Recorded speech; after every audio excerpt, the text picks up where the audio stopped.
Bonjour à tous, bienvenue sur ma chaîne Grand Club FCB. Si vous êtes nouveau sur ma chaîne, n'hésitez pas à vous abonner. Si le Barça s'est montré très timide sur les dépenses cet été avec seulement 3,4 millions d'euros investis pour faire venir Oriol Romeu, Gundogan et Íñigo Martínez étant arrivés libres, Joao Félix et Joao Cancelo en prêt, ils ont réussi à casser leur tirelire pour un joueur qui n'a même pas rejoint l'effectif. Il s'agit du phénomène brésilien Vitor Roque, l'attaquant qui évolue encore du côté de l'Atlético Paranaense.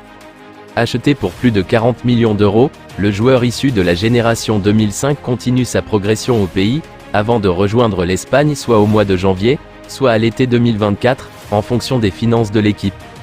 Car les Blaugrana sont toujours surveillés de près par le fair play financier et la Liga. Pour autant, Xavi Hernandez, qui a vu son équipe être dans le dur dans le secteur offensif, avec notamment un Robert Lewandowski tantôt blessé, tantôt en panne d'inspiration, a mis la pression à ses dirigeants. Selon les informations de l'émission El Chiringuito, il souhaite à tout prix pouvoir l'avoir à disposition dès le mois de janvier prochain pour pouvoir s'appuyer dessus lors de la seconde partie de saison qui promet d'être relevée avec la Ligue des Champions si le club se qualifie, la course pour le titre en Liga et la Coupe du Roi. Joan Laporta va devoir réaliser un nouveau tour de passe-passe. C'est confirmé, le Barça surveillerait bien la situation de l'ailier droit du Bayern Munich, Leroy Sané. Depuis plusieurs semaines, l'ailier droit du Bayern Munich, Leroy Sané, qui aurait des envies d'ailleurs en vue de la saison prochaine, est annoncé sur les tablettes du Real Madrid et du FC Barcelone. L'intérêt du Barça pour l'international allemand a été confirmé ce jeudi par Sport. D'après le quotidien espagnol, les dirigeants barcelonais seraient bien attentifs à la situation de l'ancien joueur de Manchester City, dont le contrat avec le club bavarois expire en juin 2025.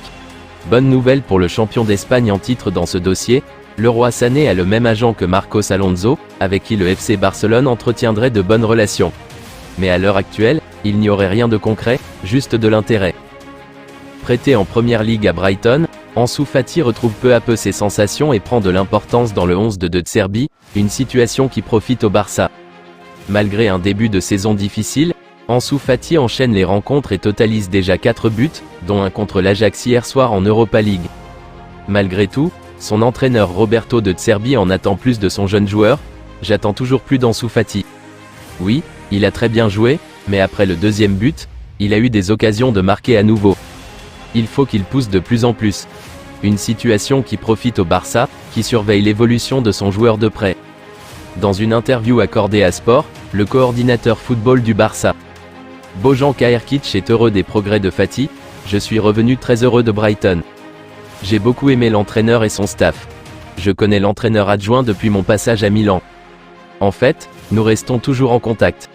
Brighton est une équipe qui joue un très bon football dans un championnat qui vous permet de jouer au football. Ansu est entre de très bonnes mains. Son entraîneur croit en lui et il maîtrise le management des jeunes joueurs.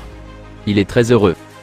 Des performances qui valorisent sa valeur sur le marché, ce qui rend très heureux le Barça en difficulté financièrement. Je vous remercie d'avoir regardé ma vidéo, n'hésitez pas à vous abonner pour plus de contenu similaire.